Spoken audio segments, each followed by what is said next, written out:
Assalamualaikum semuanya, selamat datang di channel Obrolan Fighter. Belum lama UFC ribut dengan Jon Jones masalah bayaran di UFC. Kemarin Paulo Costa juga ngeluh dengan bayaran yang ditawarkan UFC. Ditambah lagi Logan Paul dan Jake Paul yang baru terjun di dunia pertarungan, tahu-tahu dapat bayaran yang jauh lebih gede dari hampir semua fighter UFC. Sehingga timbul pertanyaan, kenapa bayaran fighter UFC kalah jauh daripada fighter tinju?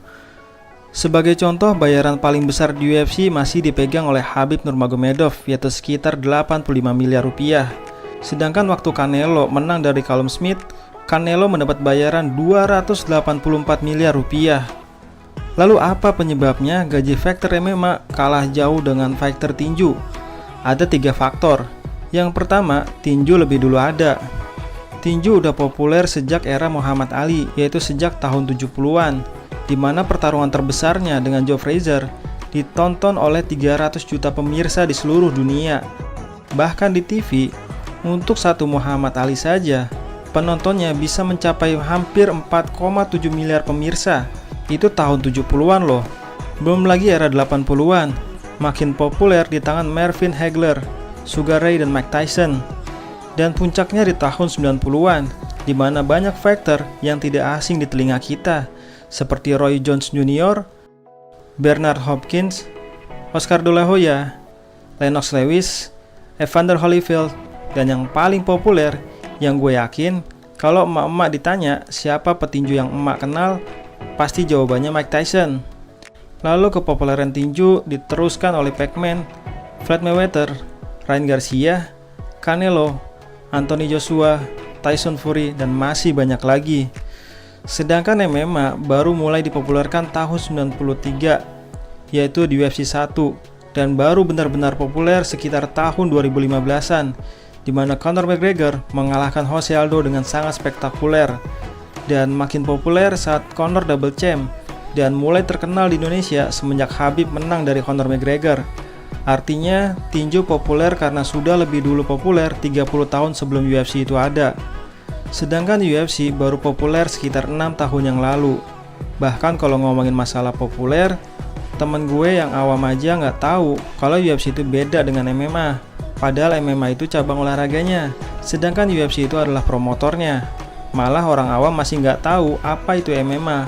Pokoknya kalau kata emak-emak itu mah tinju, saking lebih dulu populernya tinju.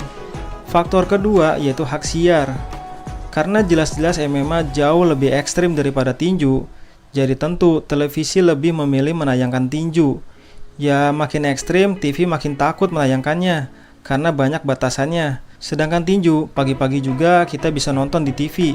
Bahkan pagi ini, kita bisa nonton tinju antara Floyd Mayweather versus Logan Paul di TV One. Sedangkan di MMA, seperti halnya UFC dan One Pride, TV One cuma berani nayangin hanya di jam larut. Itu pun masih disensor. Kalau ada darah yang keluar, layar TV langsung diubah menjadi hitam putih. Jadi secara siaran, mungkin hanya ESPN, ABC, dan Fox Sports yang menayangkan UFC. Sedangkan tinju bisa disaksikan di ESPN, Fox Sports, BT Sport, DAZN, dan masih banyak lagi. Faktor ketiga yaitu kebijakan UFC. Nah, ini faktor yang paling krusial. Karena kalau dari dua faktor tadi, sebenarnya bisa aja disusul oleh MMA. Misalnya masalah tinju yang lebih dulu populer. Seorang legenda tinju saja, yaitu Mike Tyson, mengatakan bahwa saat ini MMA jauh lebih populer daripada tinju, di mana MMA makin populer dan tinju makin kurang diminati. Kenapa itu bisa terjadi? Bisa jadi tinju sudah dianggap olahraga lama, dan orang-orang mulai sadar bahwa MMA adalah olahraga tempur yang paling efektif.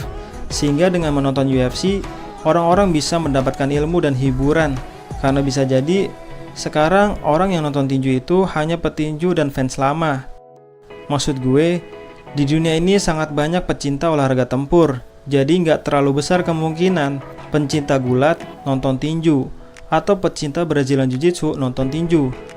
Sedangkan di zaman sekarang, orang yang menonton MMA bisa dari semua cabang olahraga tempur. Entah itu pecinta tinju, karate, taekwondo, gulat, sambo, BJJ, kungfu, sanda, kickboxing, Muay Thai, pencak silat, Krav Maga, Sumo, Vale-Tudo, Wing Chun, Judo, Aikido, Jujutsu, Jeet Kune Do, Hapkido, Wushu, Sistema, dan pecinta bela diri lainnya kemungkinan besar lebih memilih nonton MMA daripada nonton tinju. Itulah salah satu sebabnya penonton tinju menurun dan penonton MMA meningkat. Bahkan kalau kita melihat daftar ini, daftar pay-per-view tertinggi sepanjang masa, bahwa daftar ini didominasi oleh pertarungan di UFC. Dari 100 daftar pay-per-view tertinggi sepanjang masa, hanya ada 5 pertarungan tinju di daftar ini. Selebihnya adalah 95 event dari UFC. Itu adalah bukti bahwa penonton UFC lebih banyak dari penonton tinju. Bahkan kalau dari segi kepopuleran faktornya, faktor UFC tidak kalah populernya dengan faktor tinju. Misalnya dilihat dari segi follower Instagram. Conor McGregor bahkan jauh lebih populer daripada Floyd Mayweather. Follower Conor mencapai 40 juta, sedangkan Floyd Mayweather hanya 26 juta. Tapi nggak adil juga sih kalau cuma bahas mereka berdua, karena mereka jauh meninggalkan fighter manapun dari segi popularitas. Sedangkan fighter lain seperti Anthony Joshua dengan 12,3 juta followers, Canelo Alvarez 9,7 juta followers, Ryan Garcia 8,7 juta, dan Tyson Fury hanya 4,3 juta followers.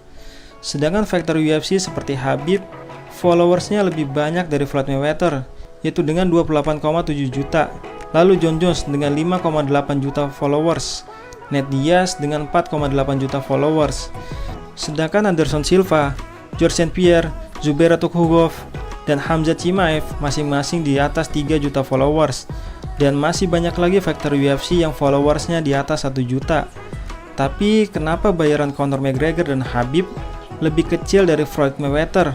Padahal Conor McGregor dan Khabib lebih populer. Kenapa bayaran Jon Jones, apalagi Nate Diaz, kalah amat jauh dari petinju lainnya? Bahkan kalau dari segi pay-per-view, Deontay Wilder versus Tyson Fury yang kedua, penjualan pay-per-view mereka sekitar 1,2 juta. Dan keuntungannya dalam pertarungan mereka mencapai 112,9 juta dolar Amerika.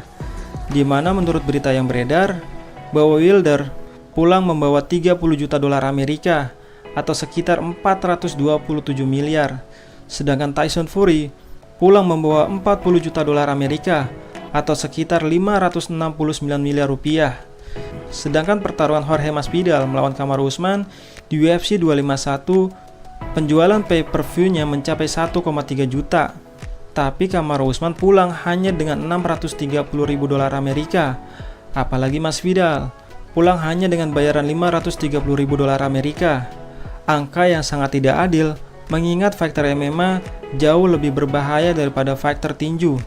Karena di dalam MMA ada head kick, spinning back kick, elbow, knee, armbar, kimura, dan teknik berbahaya lainnya. Dan ternyata yang membuat bayaran fighter UFC jauh lebih kecil daripada bayaran petinju lainnya adalah karena betapa pelitnya UFC. Bayangin aja, fighter hanya kebagian sekitar 10% sampai 16% keuntungan perusahaan, sedangkan petinju kebagian 40% hingga 50% dari pertarungan mereka. Itulah mengapa Jon Jones dan Paulo Costa terus-terusan meminta bayaran yang tinggi. Belum lagi ada pertanyaan, siapa yang nanggung biaya hidup dan latihan para fighter UFC? Jawabannya adalah, ya pakai uang sendiri. Datang ke gym terkenal pakai uang sendiri. Cari pelatih pakai uang sendiri. Punya cornerman bayar sendiri. Jadi walaupun Khabib sekali bertarung dalam setahun dapat 6 juta dolar, tapi kita nggak tahu berapa kali Khabib datang ke gym dalam setahun. Berapa dolar yang Khabib habiskan untuk latihan. Itu Khabib loh. Belum lagi fighter di promotor lainnya, misalnya One Championship, Bellator, Rizin, Cage Warrior, atau bahkan One Pride Indonesia. Itulah mengapa jangan banding-bandingkan gaji pemain bola dengan fighter UFC, di mana manajer dan semua fasilitas lainnya ditanggung oleh klub. Oke, segitu aja dulu pembahasan kenapa gaji fighter UFC kalah jauh dengan fighter tinju. Semoga bermanfaat.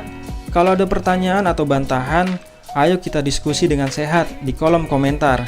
Ya, namanya juga obrolan fighter, kita ngobrol baik-baiklah di kolom komentar. Terima kasih.